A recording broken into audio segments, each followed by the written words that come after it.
देवी कौशिकी की कथा। पद्म पुराण में पतिव्रता देवी कौशिकी की कथा का वर्णन विस्तार से किया गया है।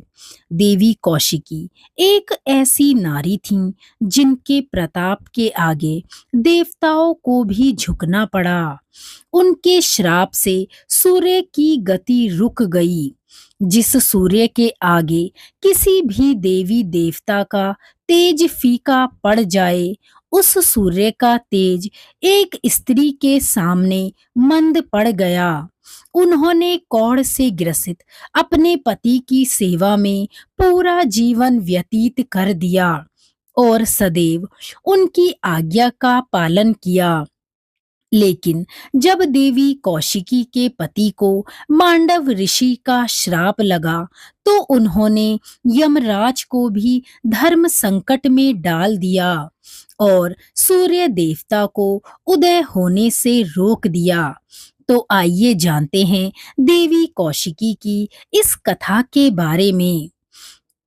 प्रतिष्ठानपुर नगर में कौशिक नाम का एक ब्राह्मण रहता था, जो कौढ़ से पीड़ित था।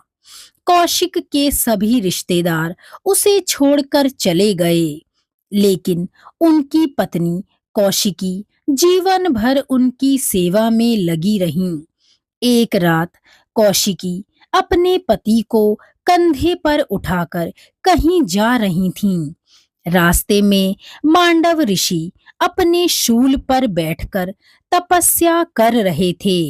ऐसे में अंधेरे की वजह से कौशिकी मांडव ऋषि को देख नहीं पाईं, जिसकी वजह से कौशिक का पैर ऋषि के शूल से टकरा गया।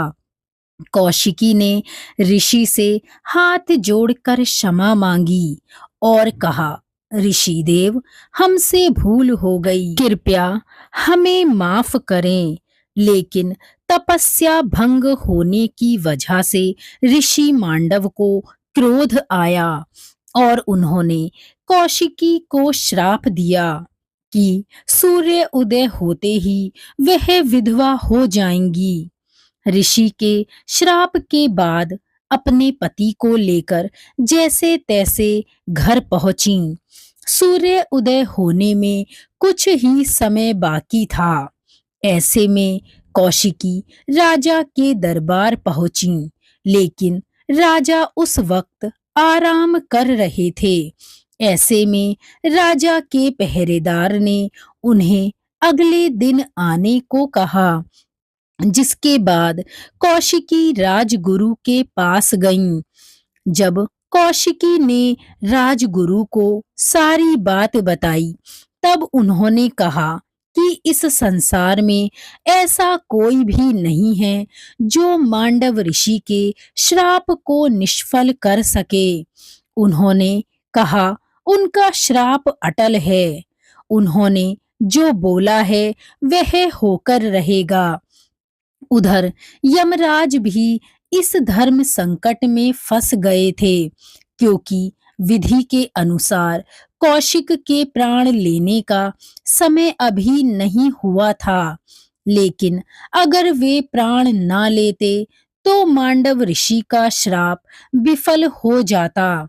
ऐसे में एक ऋषि का वचन अगर मिथ्या हो गया तो यज्ञ नहीं होगा। यज्ञ न होने का अर्थ है भगवान की पूजा और भक्ति न होना। नारद मुनि ने यमराज को यह समझाते हुए कहा कि मांडव ऋषि के श्राप का आदर करते हुए आपको सूर्य उदय तक कौशिक के प्राण हर लेने चाहिए। कौशिकी रोते हुए माँ के दरबार पहुंचती हैं और देवी के सामने विनती करने लगती हैं। वह देवी की प्रतिमा के आगे रोते हुए कहती हैं कि हे माँ, मैं अब हार गई हूँ, थक गई हूँ।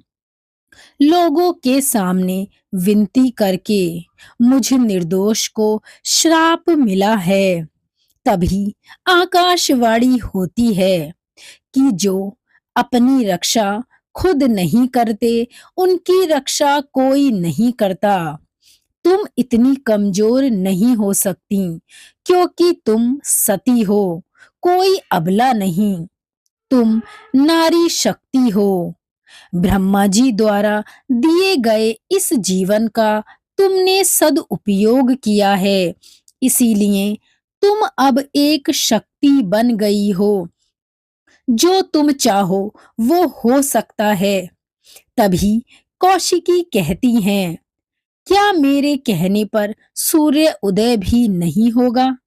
जवाब मिलता है, हाँ, अगर तुम चाहो तो सूर्य उदय कभी नहीं होगा। यह सुन कौशिकी खुश हो जाती हैं और वापस अपने पति के पास चली जाती हैं। कौशिकी जब घर पहुंचती हैं तो उसे वहां यमराज दिखाई देते हैं।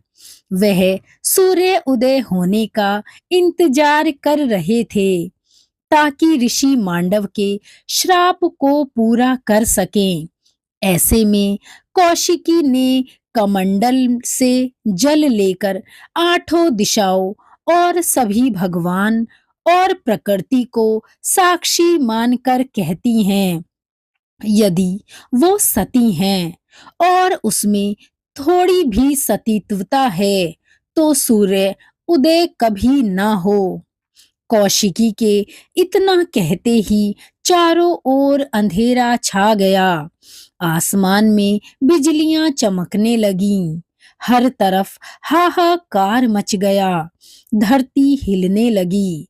इंद्र का आसन डोलने लगा। सारे दैत्य दानव ऋषि मुनि देवी देवता भयभीत हो गए। सूर्य उदय नहीं हुआ। सभी देवी देवता और यमराज त्रिदेव के पास पहुंचे।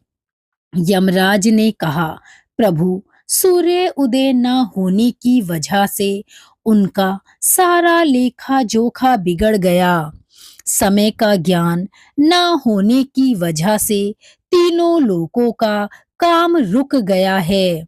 जिन्हें प्राण त्यागना था और जिन आत्माओं को जन्म लेना था, वो जन्म नहीं ले पा रहे हैं। हमें इस संकट से बचाइए। ब्रह्मा जी जब कौशिकी के पास पहुंचे तो वे भी कौशिकी की मांग को पूरा नहीं कर पाए, क्योंकि स्वयं ब्रह्मा जी भी मांडव ऋषि के श्राप का अनादर नहीं कर सकते थे। तब भगवान विष्णु समझ गए कि सती के श्राप को निष्फल कर पाना किसी के बस में भी नहीं है। एक सती के श्राप को केवल एक सती ही खत्म कर सकती है। इसीलिए उन्होंने देवताओं को महर्षि अत्रि की पत्नी देवी अनुसुईया के पास जाने को कहा। सभी देवता माता अनुसुईया से मिले और उन्हें सारी व्यथा बताई। उन्होंने देवी से आग्रह किया कि उनके जैसी एक और सती हैं जिन्होंने सूर्य देवता को निकलने से रोक दिया।